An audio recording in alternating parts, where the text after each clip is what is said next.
The sun hadn't even fully come out when Lucas was already on the porch putting together his robot made from recycled parts. My 10-year-old boy had that contagious energy when it came to his projects. I watched him through the kitchen window while I was making breakfast, admiring how focused he was. It had been 5 years since I left the Portland Police Tactical Unit to dedicate myself full-time to motherhood. Subscribe to the channel and leave your like to get access to more stories like this. Mom, I think this servo motor is gonna work this time, Lucas shouted as he adjusted the little pieces with his nimble fingers. Great, sweetie. Breakfast is almost ready, I replied, feeling that quiet pride that only moms know. My mom, Martha, came down the stairs with her usual slow steps.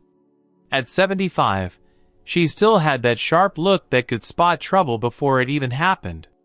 Rebecca, your brother called. He said he's gonna stop by before lunch to bring those tools that Lucas borrowed, she commented as she poured herself some coffee. Kenneth, my older brother, had taken a path similar to mine, working in private security after years in the Army. He loved to encourage his nephew's projects. It was a typical Saturday in our quiet suburban life. Or so it seemed. While I was drying my hands on my apron, I noticed a black SUV with no plate slowing down in front of our house. Something about that vehicle set off my dormant instincts. The window rolled down slowly, and a man stared at our property for a few seconds before parking. Lucas, why don't you finish your project inside? I suggested casually, keeping my eyes on the vehicle. Just 5 more minutes, Mom. I'm almost done with the programming, he replied without taking his eyes off the small tablet connected to his prototype. 2 men in green uniforms got out of the car. They looked all official, carrying clipboards and sporting a poorly applied logo that looked like it was printed in a hurry. They walked confidently toward our porch, where Lucas was still absorbed in his project. Good morning, ma'am, said the taller one. We're inspectors from the Environmental Conservation Agency. We received a complaint about improper use of water resources at this residence. My mom appeared at the door beside me. For a split second, we exchanged a look. Martha could read situations just as well as I could. May I see your IDs, please? I asked, keeping a calculated distance between them and Lucas. Of course, the shorter man replied, a bit nervous as he handed over a plastic badge. We have an infraction notice for this residence. I quickly scanned the document. The signature was smeared, the official stamp looked distorted, and the date for the supposed infraction was on a Sunday, when inspections aren't even done. That's an interesting notice, especially since we installed an economical irrigation system 2 months ago, which was approved by the city, I commented, watching the shorter man start moving laterally toward Lucas. Ma'am, that doesn't matter right now. We need to conduct a full inspection of the property and check if there are any minors living in unhealthy conditions, the taller one insisted, taking a step toward me. At that moment, Kenneth parked his pickup behind the black SUV. The men exchanged a quick glance, an almost imperceptible sign to anyone not trained to detect nonverbal communication. Lucas, come here to Mom, I called calmly, even though alarms were sounding in my head. That's when the shorter man made his move. On impulse, he grabbed Lucas's arm. Come with us, kid. Your dad sent us to get you, he said, pulling my son. Time seemed to slow down. Years of tactical training that I had buried inside exploded in a split second, turning this suburban mom into the combat machine I swore I'd never become. Before Lucas could even shout, my body was already in motion. In 3 precise steps, I crossed the porch and grabbed the man's wrist, twisting it so he had to let go of my son. Martha, get Lucas inside, I commanded, as the second man advanced toward me. Kenneth leapt up the porch steps, intercepting the bigger attacker before he could reach me. In a perfectly synchronized move reminiscent of our youth training sessions, I pinned my opponent against the SUV's hood, while my brother neutralized the other with an arm lock.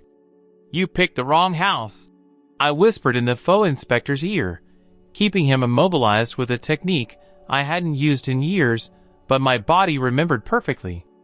The sound of sirens cut through the air as I kept the imposter pinned against the hot metal hood of the SUV. With his face pressed against the heat, my knee was strategically positioned on his back. He tried to struggle one last time, but a simple adjustment in pressure was enough to make him give up. "Stay quiet, or your shoulder won't take the pressure," I warned, my voice controlled even though my heart was pounding. On the other side of the porch, Kenneth held the second man just as efficiently as he had in our missions together back in the day. A patrol car screeched to a halt, and Officers Davis and Monroe jumped out with their guns drawn. I recognized Davis from a talk I'd given at the department a few years back, before I retired. "Rebecca Lane?" Davis asked, surprised to see me in a dominating position. "What's going on here? These men tried to take my son. They forged environmental inspection documents and assaulted a child on private property," I explained as he stepped closer to take over the suspect. "You have no idea what you're messing with," muttered the man I was holding. "We're legitimate authorities." Monroe examined the fake badges that had fallen during the struggle. "This doesn't look legitimate to me at all." As the police handcuffed the imposters, Martha came out of the house with Lucas, keeping him safe behind her. My son looked scared, but his natural curiosity was already starting to overpower the fear. "Are they really real criminals, Mom?" he asked, grabbing my hand as I knelt beside him. "They're people who made some very wrong choices, sweetie." Neighbors began gathering around our house, some phones out recording everything. Mr. Peterson, who had lived across from us for 30 years, came over with his cell phone. "I got the whole thing on video, Rebecca. From the moment they grabbed your boy. I never thought I'd see something like this in our neighborhood." When Detective Reynolds arrived about 20 minutes later, the crowd had grown considerably. He asked everyone to step back and set up a perimeter around the black SUV, which was now being treated as evidence.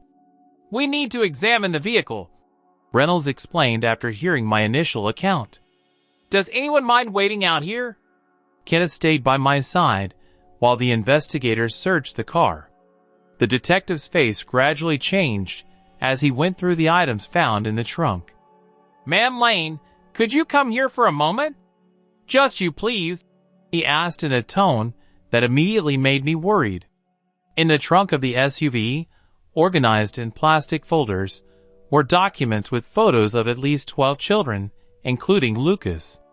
Each folder contained detailed information, school routines, extracurricular activities, addresses, and even simplified floor plans of their homes.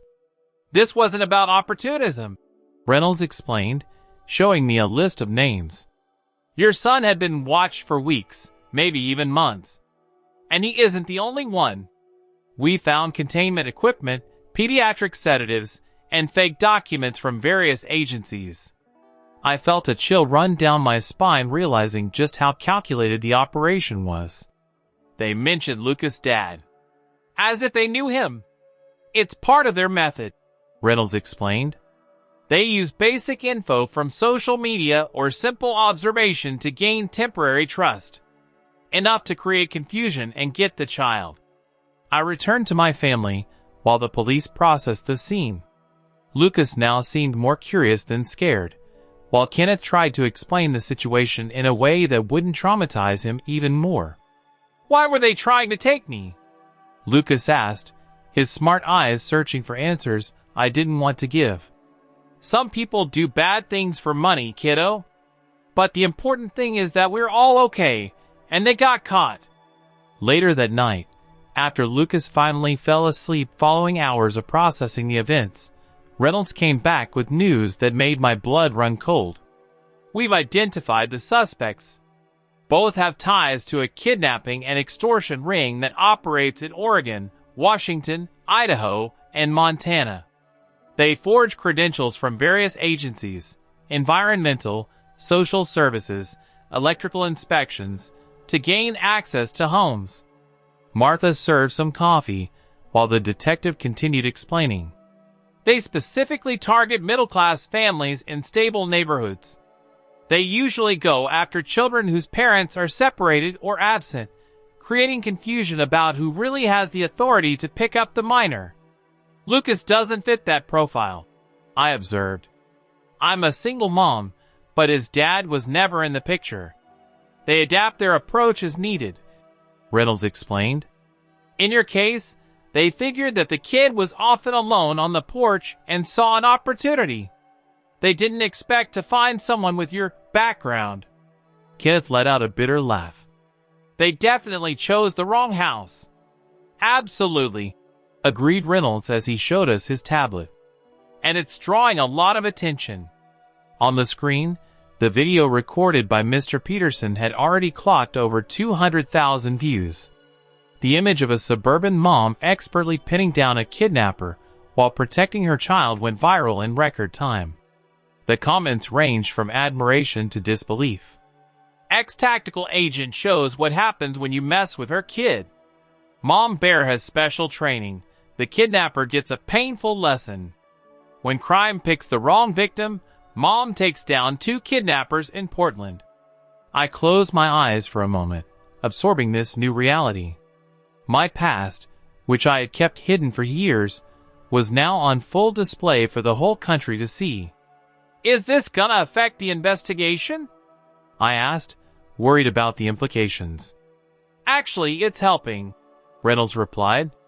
Ever since the video went viral, we've had about a dozen calls from other families reporting suspicious visits from inspectors in their neighborhoods. 3 of those families even identified the same men who tried to take your son. The next morning, while I was making breakfast, the doorbell rang repeatedly. When I opened the door, I was met by a group of reporters blocking the entrance. Microphones were shoved in my direction, cameras zoomed in on my face, and questions came from all sides. Ma'am Lane, how did it feel to take down the kidnappers? Can you tell us about your tactical training? Are you worried about retaliation? Do you consider yourself a hero? I slammed the door closed immediately and called Kenneth. Within minutes, he arrived and helped disperse the reporters. But the damage had already been done. In the days that followed, the story took on national proportions. Morning shows debated the issue of child safety and the right of parents to use force when necessary to protect their kids. Security experts analyzed my pinning technique frame by frame. Parenting groups invited me to speak. Even the governor tried to contact me, offering public recognition for embodying the spirit of community protection in Oregon. Lucas, meanwhile, became a bit of a celebrity at school. Some parents called, worried that our family might attract danger to the school, but the principal quickly arranged a meeting where I explained the situation, reassuring everyone about the safety measures we'd put in place. A week after the incident, I received an unexpected phone call. Federal Agent Caroline Morales wanted to meet to discuss the case. We're not interested in your media exposure, Ms. Lane, Morales explained when we met at a small, discreet cafe downtown. We've been investigating this network for over 8 months. What happened with your son provided the first concrete evidence of their operational method. She slid a folder across the table. Inside were photos of other children, some of whom had already been found while others were still missing. The scheme is elaborate, she continued. They target children, study family routines, and then make their approach using false authorities. In some cases, they even extort money from families in exchange for not taking the child. In others, unfortunately, I didn't need her to finish. A knot tightened in my stomach just thinking about what might have happened if I hadn't noticed the inconsistencies, if I hadn't had my training, if Kenneth hadn't shown up at exactly the right moment. Why are you telling me this? I asked, studying her professional face. Because your video changed the game. People are now aware of this method. Entire communities are creating verification systems for official visitors. Schools are revising their student release protocols. The public attention you inadvertently generated could save dozens of other kids. That night, sitting on the same porch where everything had happened, I watched Lucas reassemble his robot. He had integrated a small alarm system into the project, inspired by the recent events. On my phone, notifications kept coming in. Interview requests, show invitations, book deals. Martha sat next to me, watching her grandson with a protective look that now seemed permanently etched on her face. "You know what impresses me the most?" she said. "How quickly he turned his fear into something constructive. This alarm he's building is his way to process everything. He's always been like that," I replied, "turning problems into projects." As the late afternoon light bathed our garden, I realized that the experience that nearly destroyed us had turned into something bigger than ourselves. The messages flooding my phone weren't just about morbid curiosity or sensationalism. They were from parents genuinely grateful to have learned the signs to look out for.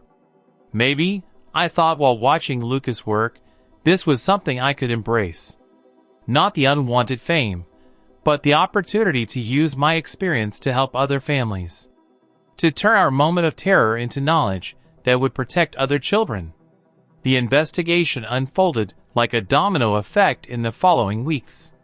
Each new piece of evidence led to an even bigger revelation, forming a picture far more complex than anyone had originally imagined. Sitting in the conference room at the federal agency, I watched maps and diagrams connecting the two men who tried to take Lucas to a network operating in 4 states. "We found 23 field operators, just like the ones who approached your son," explained Agent Morales, pointing to photos spread out on a board. "Behind them, there's a hierarchy with at least 3 levels, including document forgers, informants in public offices, and financiers." "How long has this been going on?" I asked, studying the pattern of incidents spanning at least 3 years. "From what we've determined, it started as a simple extortion operation in Idaho.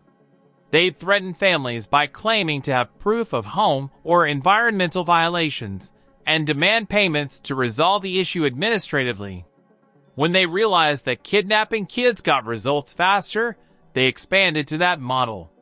Detective Reynolds entered the room with a new folder. "We just got the results from the digital forensics. In the devices seized from the SUV, we found lists of another 47 potential targets in Portland and surrounding areas. They all follow the same pattern. Kids between 8 and 12, from middle-class families in quiet neighborhoods with low community surveillance." I felt a shiver run down my spine hearing those numbers. Lucas was only one among dozens of marked children. "Any news about Jason Mercer?" Morales asked, referring to the supposed leader of the Portland cell. "Still at large, but we've shut down 3 of his contact points. It's only a matter of time." The interrogation of the 2 men who had come to my house revealed disturbing details about the operation. They were hired as field enforcers, ex-security guards with minor criminal records, trained to look convincingly official. They were paid between $5 and $10 grand for every child they successfully delivered. "The most disturbing part," Reynolds explained as he walked me to the exit, "is that they saw themselves as just service providers. They didn't know, or pretended not to know, the end fate of the children." When I got home that afternoon, I found Lucas working on a school project on the computer. The state science fair was coming up, and he had decided to turn his traumatic experience into something constructive. A verification system for home visitors. "Look, Mom," he called out excitedly when he saw me. "I'm building an app that lets you scan ID badges and instantly check if the agency actually exists and if that person really works there." I wrapped my arms around him from behind, proud of how he had found a way to process the trauma. "That's a great idea, sweetie. Mr. Science said it could have practical use. We're even talking to a programmer to actually develop it." Martha entered the room carrying a tray of snacks. In her hands, She held the day's newspaper. "You're on the front page again," she remarked, showing me the headline. "Tactical Mom Case spurs the biggest child kidnapping investigation of the decade in the Northwest."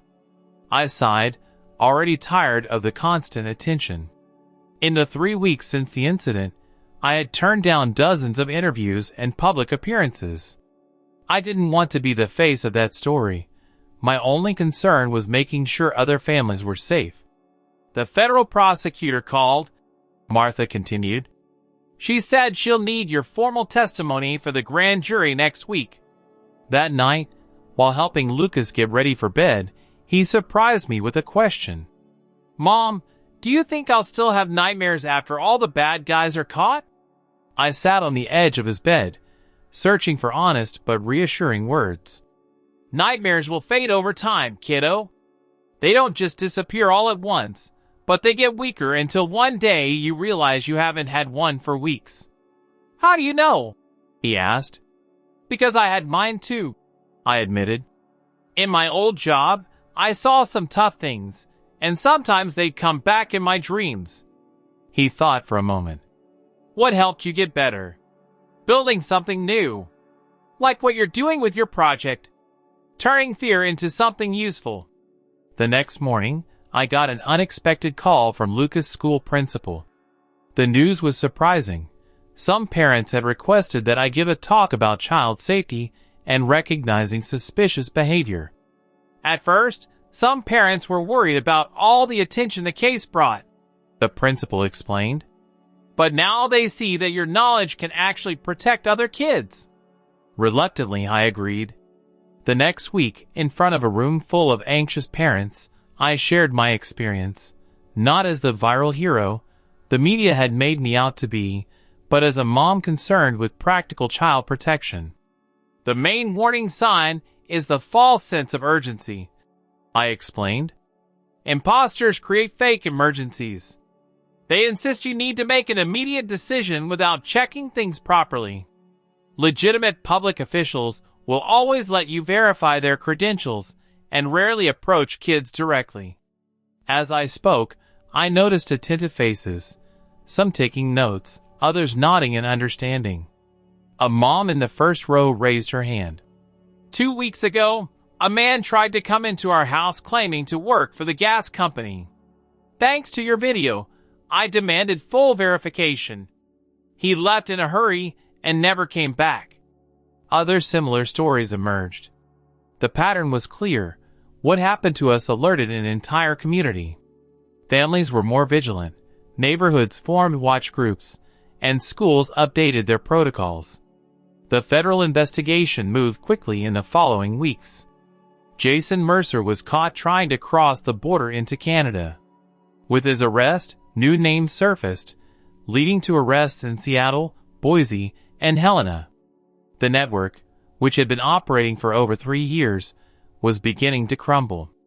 "We found records of 26 children who were successfully targeted by the scheme," Agent Morales informed me during our final official meeting. 18 have been located and are being reunited with their families. The others, we are still searching." "And what about the buyers?" I asked, referring to where the kidnapped children were being taken. "We're closing in on them too. It's an international network, far more complex than we initially thought." When the grand jury finally convened, my testimony lasted less than 2 hours. The prosecutors had such solid evidence that my part was almost a formality. Jason Mercer and 17 other members of the organization were indicted on multiple federal charges, potentially facing decades in prison. Summer arrived, and with it, the state science fair. To my surprise and pride, Lucas won first prize for his verification system, now rebranded as Verify Kid. A security startup showed interest in developing the concept, and suddenly my 10-year-old son found himself on the tech pages of the newspaper, happily overshadowing the headlines about the mom who took down kidnappers. "We're considering integrating his concept into our municipal verification system," explained Portland's Director of Innovation during the awards ceremony. The simplicity of the design is what makes it brilliant. Watching Lucas receive his award, I realized that he had finally stopped constantly looking over his shoulder. The nightmares that had tormented him for weeks were now rare. Just as I had predicted, time and turning trauma into something positive were healing the invisible wounds. At home, things were also changing. Martha, inspired by everything, organized a community watch group with other seniors in the neighborhood. "We have the time, and we're always on the lookout," she explained with a renewed sparkle in her eyes. "We can be the extra set of eyes busy families need." Kenneth, on his part, was invited to offer security consultations to local schools. His knowledge, combined with recent experiences, led to a special training program for school staff to recognize suspicious approaches. As for me, after months of turning down interviews and appearances, I finally accepted a different invitation to participate in a training program for social workers and police on how to approach families in a non-intimidating manner during legitimate visits. "What happened to your son exposed a flaw in this system," the program coordinator explained. "Many families are now scared of any official visit. We need to rebuild that trust." One autumn afternoon, almost 6 months after the incident, I received an official envelope from the Department of Justice. Inside, along with a formal thank you letter for my cooperation, was a handwritten note from Agent Morales. "We found the last child yesterday. All 26 victims are now safe and with their families. The investigation has expanded to 3 other states where we discovered similar operations. What started with you and Lucas literally saved dozens of children. Some heroes don't wear capes. Some are just moms protecting their kids." That night, sitting on the same porch where it all began, I watched Lucas playing in the garden with neighborhood friends. Neighbors strolled by, greeting each other with a renewed sense of awareness. Martha was serving lemonade to her watch squad, 4 elderly ladies, and 2 seniors who now regularly met at our house to coordinate neighborhood watch times. "Who would have thought we'd need something so terrible to build a stronger community?" Kenneth said, sitting down beside me. "Sometimes we need reminders of what really matters," I replied, watching Lucas animatedly explain his new project, a communication system for neighbors. The sun started to set when my phone rang. It was Detective Reynolds. "I just thought you'd like to know," he said. "The court denied bail for Mercer and the others. They'll stay in jail until trial. And with the evidence we have, we're talking about sentences that guarantee they'll never see the light of day as free men again." I thanked him for the update and hung up. I didn't feel joy or revenge, just a deep relief. A cycle was closing, not just for our family, but for all the others affected. Lucas ran up to the porch, breathless with excitement.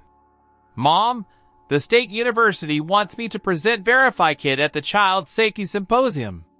They said I'm the youngest inventor they've ever invited." I hugged him, feeling his excited heartbeat against mine. This was the true ending of our story, not the capturing of criminals, not the momentary fame, but the transformation. The way we all managed to turn fear into purpose, trauma into growth. "I'm so proud of you," I whispered, kissing the top of his head. "Really proud." As the stars began to appear, I thought about how life can change in an instant, sometimes for the worse, but also, as we discovered, for the better. The incident that almost took everything from us had, ironically, given us something much greater, a renewed purpose and a stronger community. Subscribe to the channel and leave your like to get access to more stories like this. And maybe that was the most important lesson of all. Even in our darkest moments, when our primal instincts to protect are triggered, we can find a way to transform that raw strength into something that benefits not just our family, but everyone around us.